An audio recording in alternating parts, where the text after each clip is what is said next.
There's nobody on the call. I was worried. I was making at least 2 trips a day. Because that floats across the road. So if that floats across the road, If they're out there, they're not out there with any guys, we'd already, trespass. we could have opened a week. Okay, getting ready to start. Okay, here we go. We'll call this regular city committee of the whole meeting to order. Yeah, I'm off by a week. I had it in my mind. Committee of the whole meeting to order on June 23rd, 2026 at 6:01 p.m. Before we stand for the Pledge of Allegiance, would like to do a moment of silence tonight for Risa Riggs. Risa was the city council secretary from October 4th, 1999 to February 27th of 2018. So if we could do a moment of silence for Risa, please.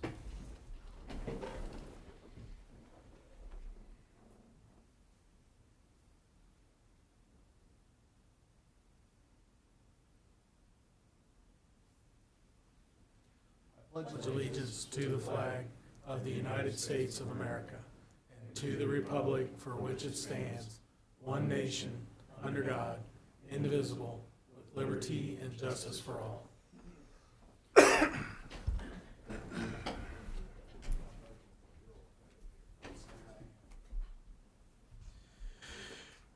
Okay. Does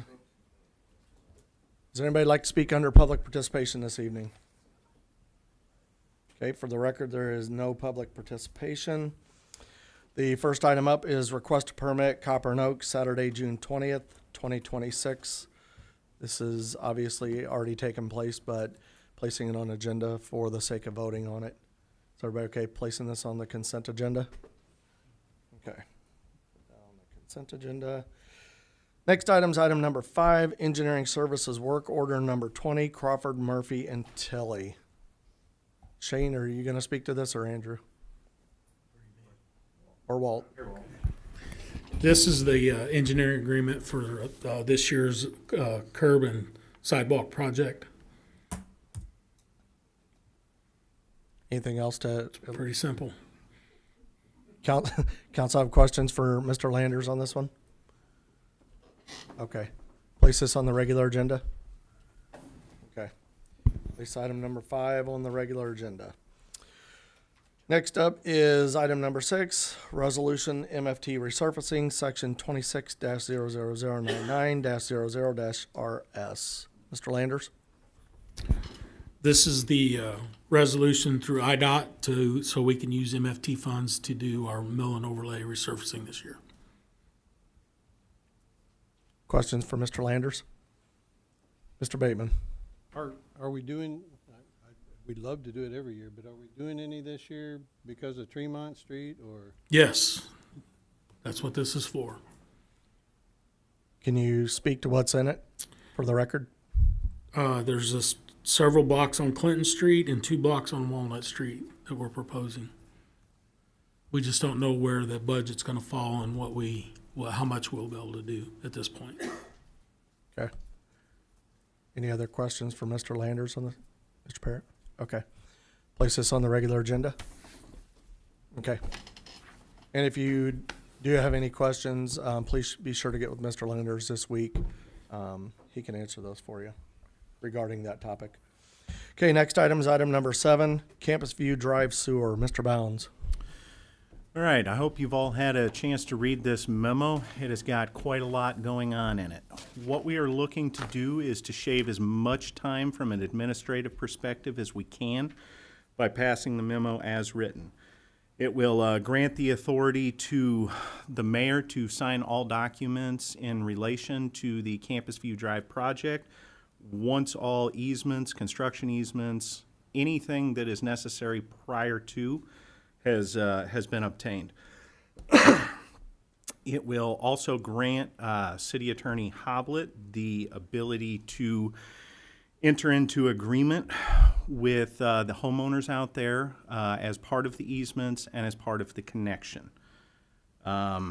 It will grant Crawford, Murphy, and Tilly the ability to advertise, again, once all agreements are secured, for the public solicitation of the work, the RFP issuance.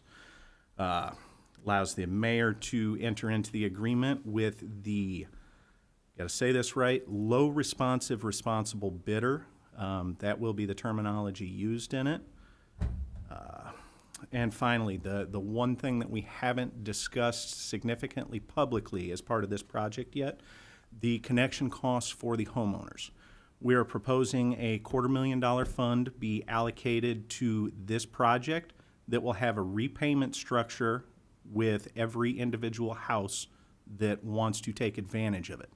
That way, they do not have to shoulder the full cost burden at once. That's still an option for them as the construction is ongoing. It should also save the homeowners money on mobilization and demobilization.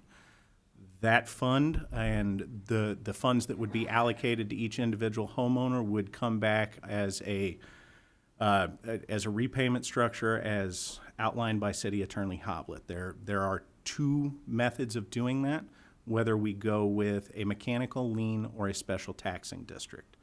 Those would be the preferred methods. The second method is kind of what this is based on, and it's been done in Rockford, Illinois before. Said a whole bunch there, and I am sure you all have questions. Mr. Parrott. So that the $250,000, Chuck, would we be taking a loan out for that? And then if so, would we take interest as well from the homeowners? We would not be taking a loan out. This would be funded through the Sewer Enterprise Fund, which is the sewer's operating fund. It's separate and distinct from the general fund, and the interest charged would be something that is acceptable to Treasurer Conzo. What I would propose is the same interest rate that we are soliciting on CDs. That way we are not taxing the enterprise sewer fund to any degree and not giving preferential treatment to any one individual. Thank you. Mr. Anderson. Yeah, the $250,000, is that based on the number of households that you have out there? Do you It think is. that would cover each person's general hookup? There is some contingency in that, Alderman Anderson. We believe it will cover this job, yes. Okay.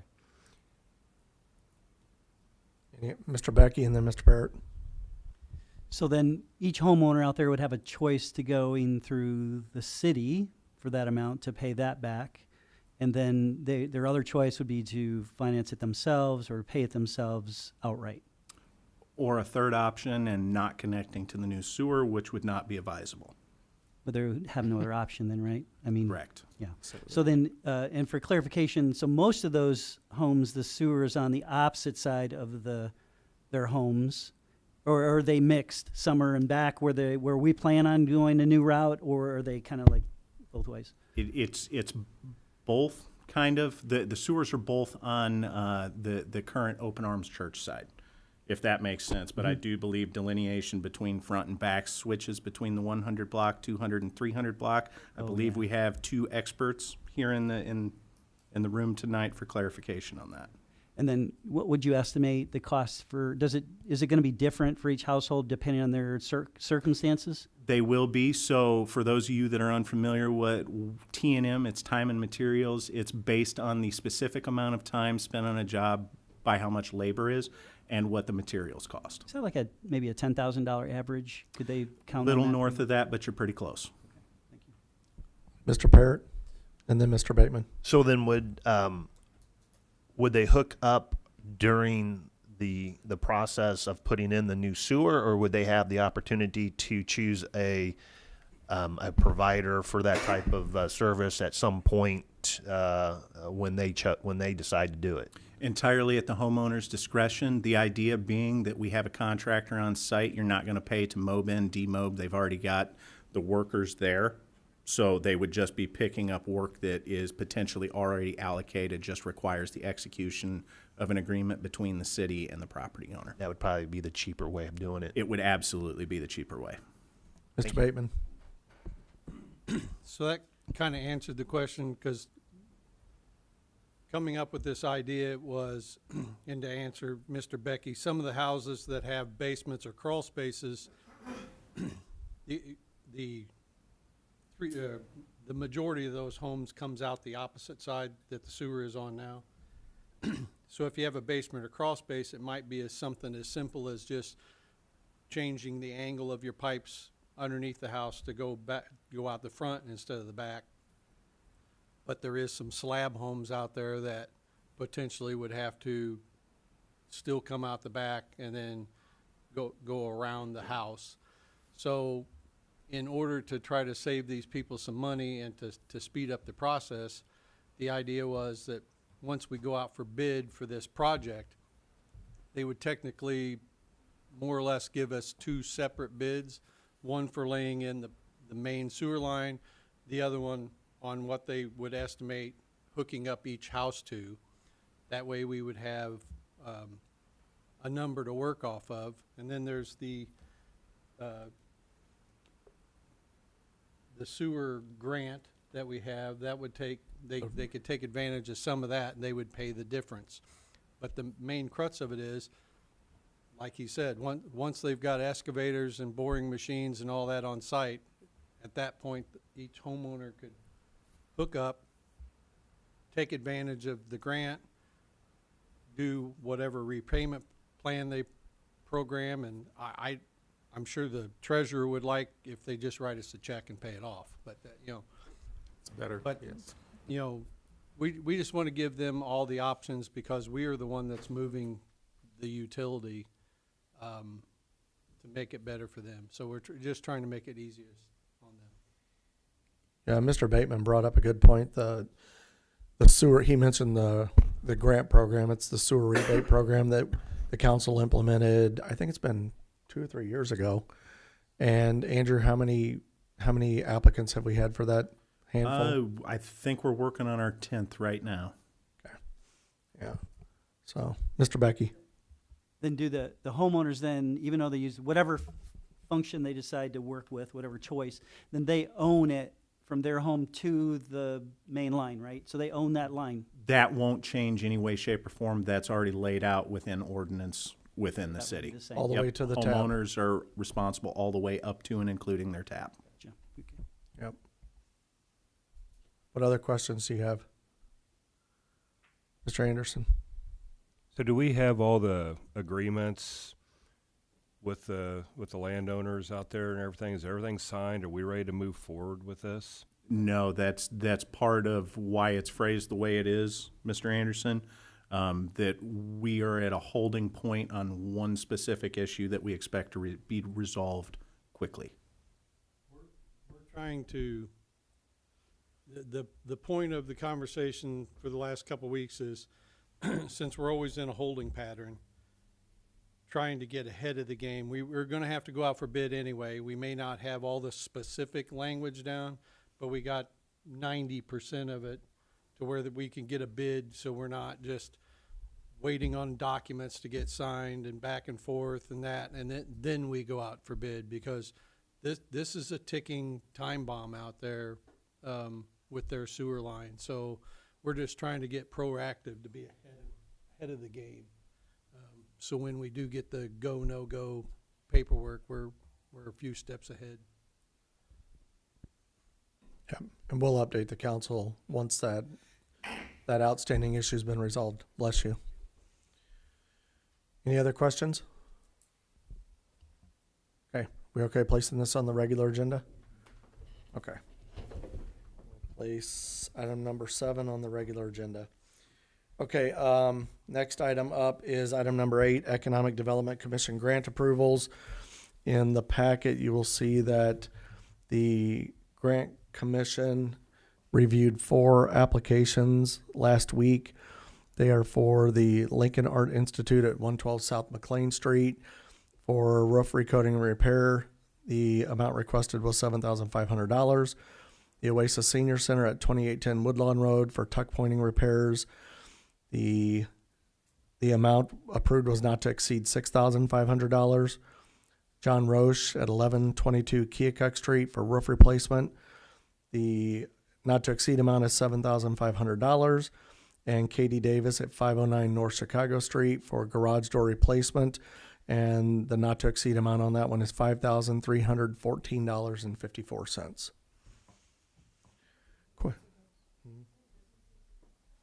So the Lincoln, the number one, the Art Institute we're familiar with. Oasis Senior Center we're familiar with. John Roche is out on, if you go out towards Campus View on Route 10, it's off to the left where Fitzpatrick is operating out of, that yellow building.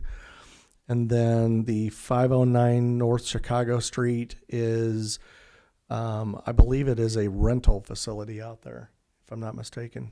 Do you remember, Dennis or Chuck? Yeah, that's what I thought. It looks like a, I don't want to say a Morton building because it's not necessarily, but yeah.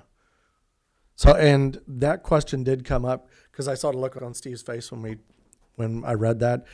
That question did come up by Dennis when we had that committee question, and the position on the commission was that structural things such as doors and windows and headers all play into the integrity of the wall itself that it's a part of.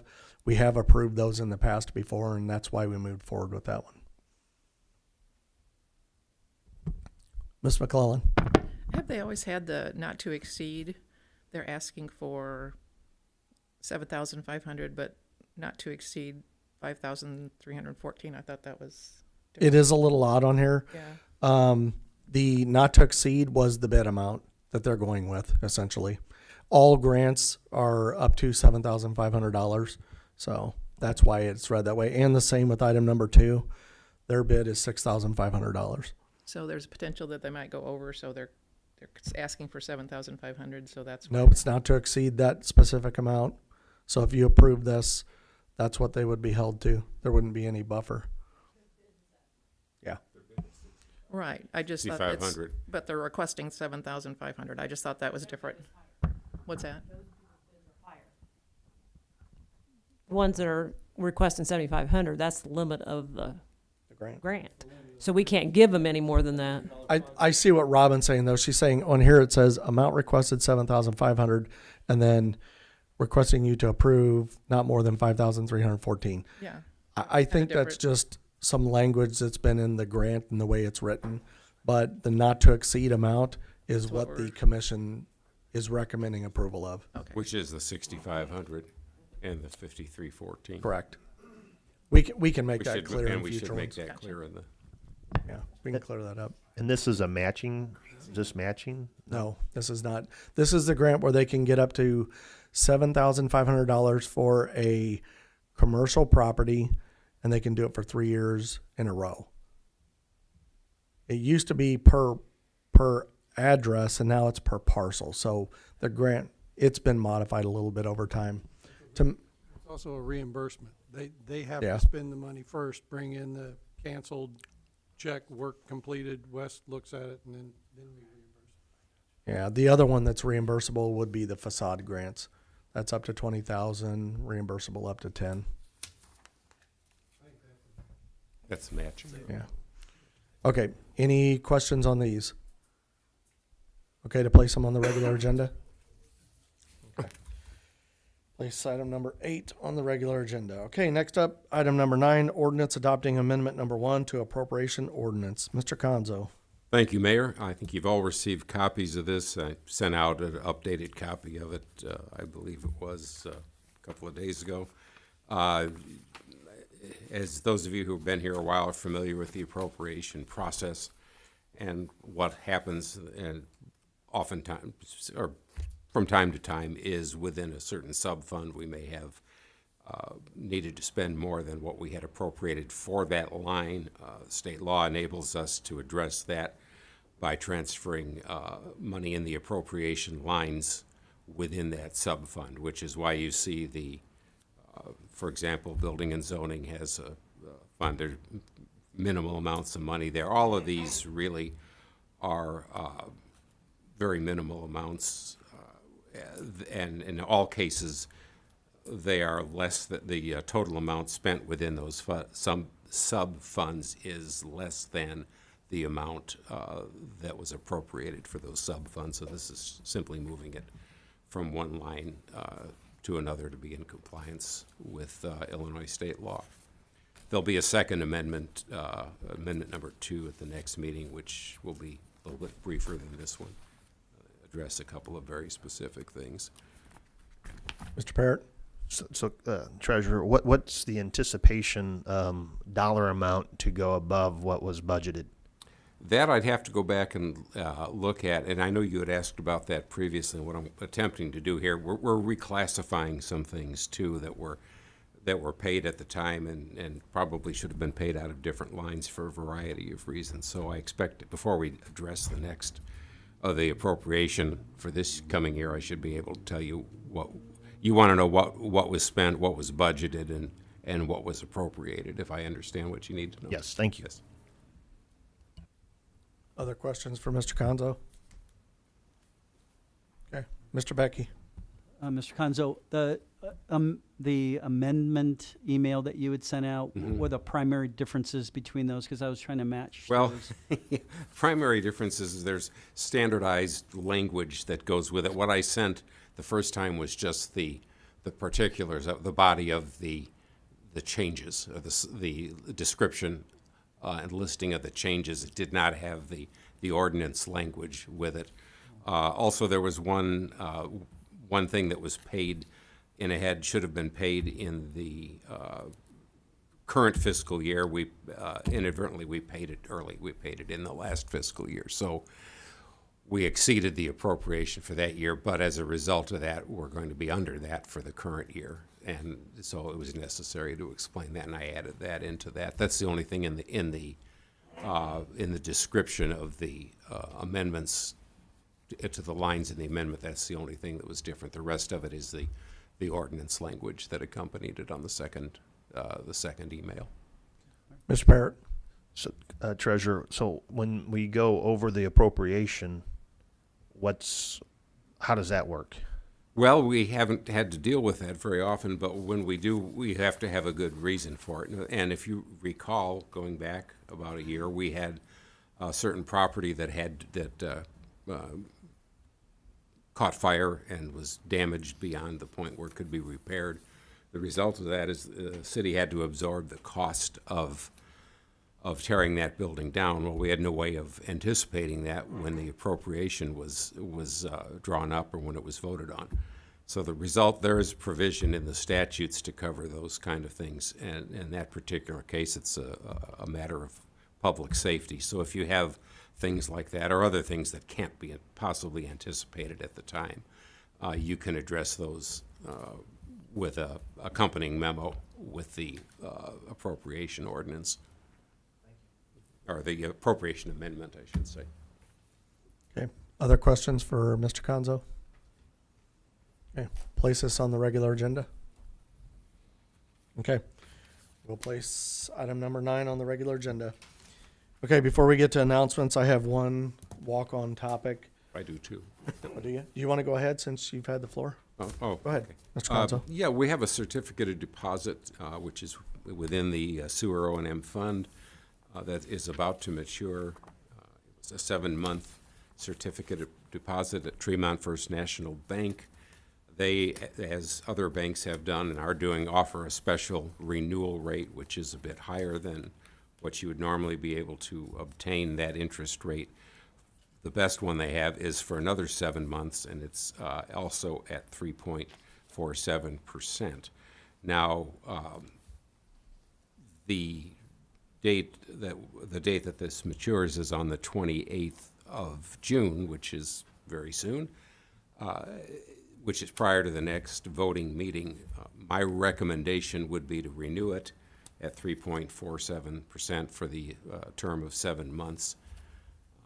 In order for the bank to do that, they'll need to know prior to the next voting meeting, which I believe is July 6th. So what I would like to know is if this were Monday night or a week from Monday night, would the council be agreeable to such renewal at that rate? Any concerns? Looks like everybody would be agreeable if this were next week. Following week, isn't it? Yep. Oh, following. Yeah, we have a week in between. Okay, Thank you. all right. All right, the walk-on topic I've got, back in April, the city did a letter from the Woods Foundation, and they were asking us if we could use a grant, and the amount that was offered was $25,000 for community improvements, things of that nature. So I then sent it out to department heads soliciting some projects. We had 3 that came back in. One was some additional playground equipment up at the 8th Street lot to complement some of the stuff already going on up there. The other one was a resurfacing of the parking lot out here outside the building. And then the third one was the purchase of or at least the attempt to purchase the building behind the museum with the intent of turning that into green space. So the cost to do the resurfacing, Mr. Landers, was how much again? The cheapest proposal we had was just under $100,000. Okay. So we took that into consideration. Then a lot of hoops to jump through for the building that Mr. McCoy was requesting that we look into. There's also some grants, some block grants out there that we may be able to pursue for that purpose. So we eliminated those 2, and then we came back to the playground equipment. So then I had Ms. Matoko do some research in that, using some of the same vendors she used before with all the other improvements. And she came up with a zip line piece of equipment, and I've got pictures here I can share with you guys. You can pass that around if you want. You know how to operate that. Yeah. Just hold on tight. Yeah.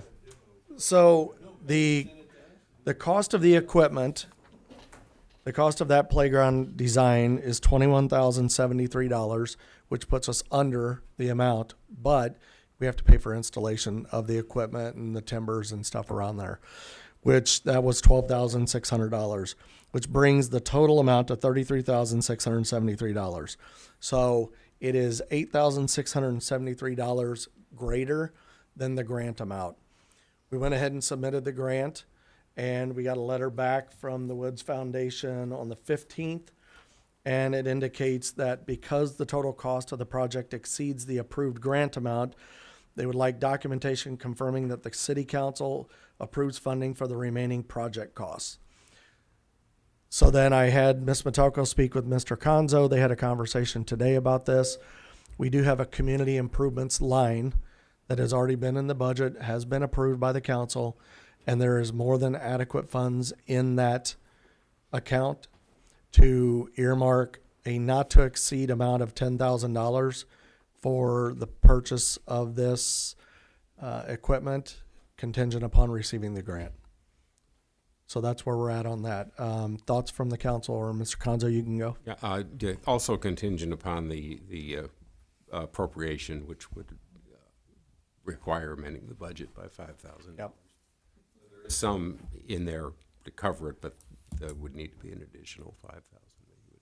Well, I thought that was something in an additional request that was being done for the tourism component. It is. Well, it's So- not in the it's not in the tourism fund. It's in the general fund, Right. the contingency sub fund in the general fund. Okay. So, but appropriations, if the council passes, we're still good, correct? Okay. Okay. Thoughts, questions? Mr. Parrott? You look like you have one. Ms. McClellan?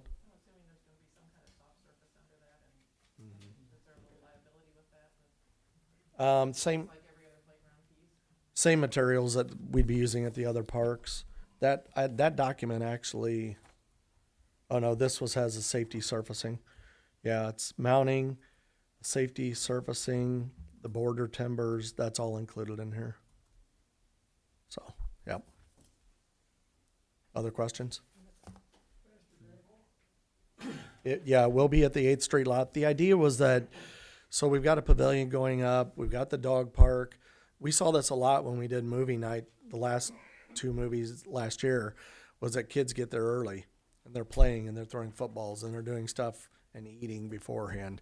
So we thought that a small piece of equipment on that lot would complement the pavilion and other things well. Ms. Bateman? Will this go into play with what the hospital was going to do also? I mean, is this gonna go in prior for them making their plans? They were aware of this, that it was already in the works, and they had no concerns. Okay. And on that note, that master plan that they want to put together, I sent a email to Kevin and Sam today, and we're going to get together, I think, probably in a week or two, and we're going to talk with the other contractor about that, or the engineering firm. So, okay. Are we okay with placing that on the regular agenda in a not to exceed amount of $10,000? Okay. All right. And, you know, I think it goes without saying thank you to the Woods Foundation for even thinking of us and enabling us to enhance the park. And thank you for the support of doing that. Appreciate it. Okay. Now that brings us down to announcements. Somebody want to, oh, go ahead, Steve. Just a couple things. I know we mentioned the pavilion. Have we got an update of where they're at with that and when they're going to start back up? Shane's in the back of the room. He gave me one yesterday, the day before. Shane, do you want to step up and give an update? Great question. Mhm. Yeah, so the Johnco Construction is the contractor there, and they had originally planned on wrapping up by the end of June. That's of course been delayed here recently with the weather that we've gotten. So they got the block work around the face of that done. I don't know if anybody's driven by and seen that. When did they finish that up?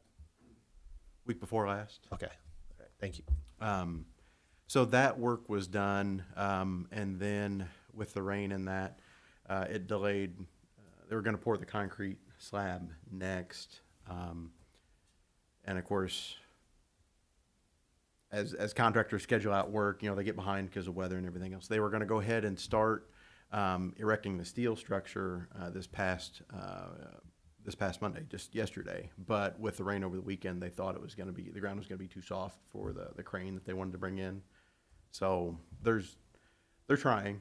The completion date of the contract is the final completion is August 31st. So when we do a construction contract, you know, we give them a buffer. It's one of those where we want them to proceed in a timely manner, but we don't want to be so aggressive in the schedule that they inflate their costs for like overtime and that sort of thing. So it's proceeding. It's just Slow. you know, they're at the whim of the weather right now. So. Sure. Thank you. All right, Mr. Parrott? The other thing I just wanted to Thanks, Shane. announce, and I don't know, maybe you were going to, thank you, Shane, is we have quite a few teenagers running around the city right now. Maybe some of you may have seen WAND's broadcast just announcing the work camp that's going on in Lincoln. And there's a lot of teenagers working, 250, I think, and then probably 50 adults helping out as well. Big community event helping out. And so be on the lookout for those teenagers and just a great thing for our community and for what they're able to do for the residents as well. Yeah, there's one project going on actually right across the street from my house. You're also assisting on a site, correct? Yes. Yep. Working on a site. I was there today helping with some painting, hanging up some paneling, and helping the kids do what they need. And, Nice. Thank you. Yep. Appreciate it. Okay. Third Fridays took place last week. It was busy, very busy. No incidents. I think everybody had fun. There's always some feedback to be received, but I don't know. What time did you guys get out of there? 11:30? Yeah. So, yep, 11:30, and thanks to the police department for their presence and helping out, and Walt's crew for dropping off barricades and tables and things of that nature. Takes a lot of people to make that happen. So thanks to everybody that was involved. Mr. Becky and Mr. Parrott also volunteered to help out too. So, and then in addition, Mr. Bateman, Miss Bateman, and myself. So thank you, everybody. Appreciate it. Those bouncy houses were a huge success. They were busy too. Oh, busy. Yeah. Nonstop. Yeah. There's a wave of children. Okay, that's all I've got for this evening. Mr. Downs? Sorry, I didn't realize you were wrapping up. Yeah, I did. I have two announcements. First off, also last Friday was the Hunt for Foundation's Juneteenth celebration. I only could attend for just a little bit, but from what I saw, it was a very successful event. Everyone had a great time. Their foam party was a huge hit. It looked like fun. I did not do it myself, but I thought about it. Oh man, they did have a Whitney Houston tribute, and me and my dog have matching Whitney Houston T-shirts, so we were gonna show up to it, but I just missed it, so that was unfortunate. But Ty, do you want to talk about the 5K? Okay. So Saturday morning, the firemen had their second annual 5K run to raise funds for some firemen needs, and it was great. I had such a good time. I cannot say enough good things about our fire department and the people who put that event on.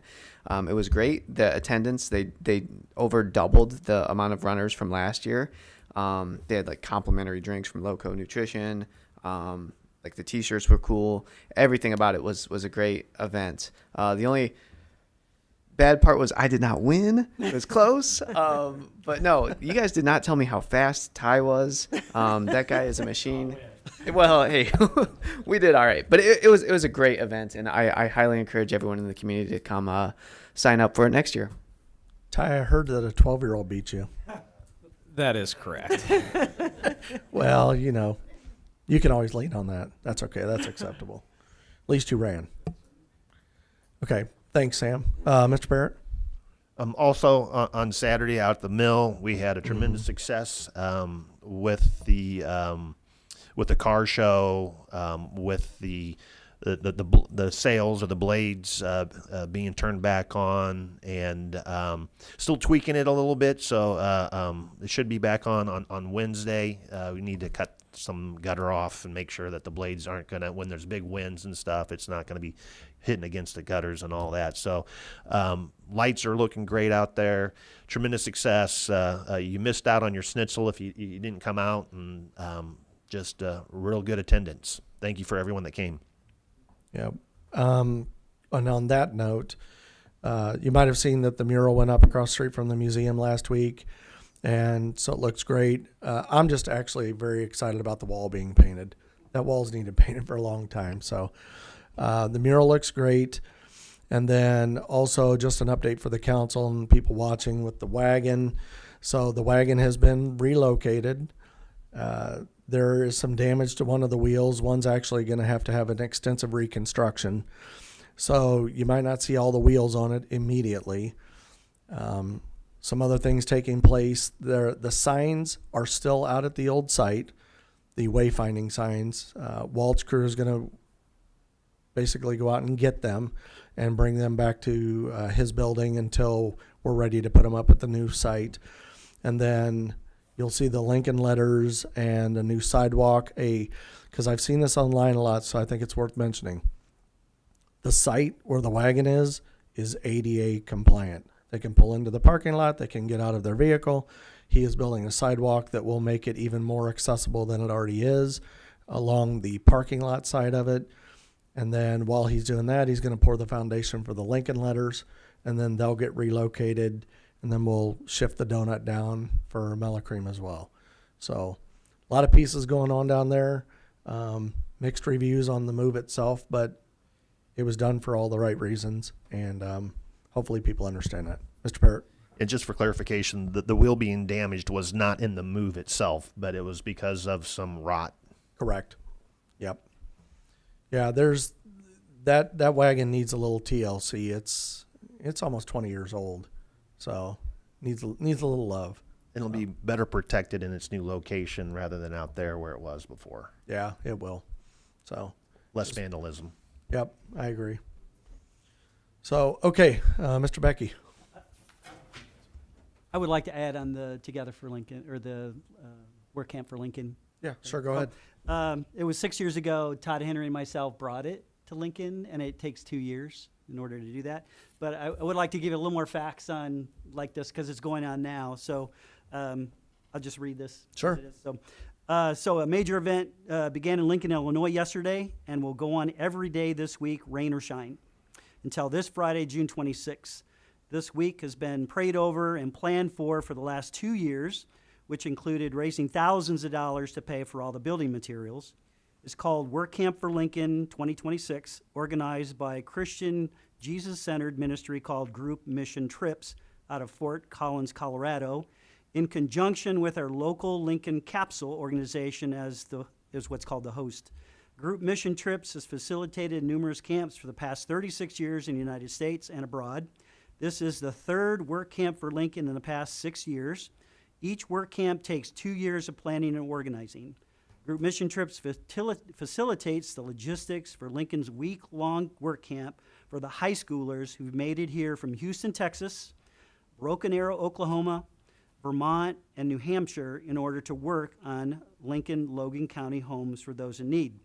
Each high schooler pays a fee to participate in this work camp and sacrifices a week or more of their summer in order to volunteer to work on a complete stranger's home, regardless of weather. They may be assigned home projects to scrape and paint a house, build much-needed wheelchair ramps, weatherproof a home, or a host of other home construction projects. Regardless of the homeowner's religious beliefs, race, sexual orientation, political affiliation, each home project homeowner is chosen on the basis of their need as well as the skills available for those attending the workshop for Lincoln. The homeowner is asked for nothing in return. Everything is completely free. This year, over 100 Lincoln, Illinois, Logan County applicants were submitted, but only 46 home projects could be chosen. This year, the projects consist of 7 wood wheelchair ramps, 9 wood porch constructions, 31 whole home paintings, and 3 complete mobile home skirting installations. 42 of the applicants are from Lincoln, Illinois, 3 are from Mount Pulaski, and 1 is from New Holland. There are 270 officially registered high schoolers who arrived this past Sunday for Work Camp for Lincoln 2026, accompanied by over 30 mentors supervising adults. I'm so proud to announce that 14 godly people from Lincoln, Illinois, Logan County area have volunteered their time and skills for this week as well as for the past 2 years in preparation for this year's camp. And they are David White, Mike Lee, Todd Henry, Mark Shue, Pat Hake, Mark Warfel, Kristen Sullivan, Mike Koke, Brad Matthews, Morris Fee, Dave Last, Gary Hopkins, John Tibbs, and John Roche. If it were left up to professional contractors to complete all of the chosen 46 Camp for Lincoln projects, each one would average $7,000. The total for all 46 projects would be over $322,000 for this year's Work Camp for Lincoln 2026.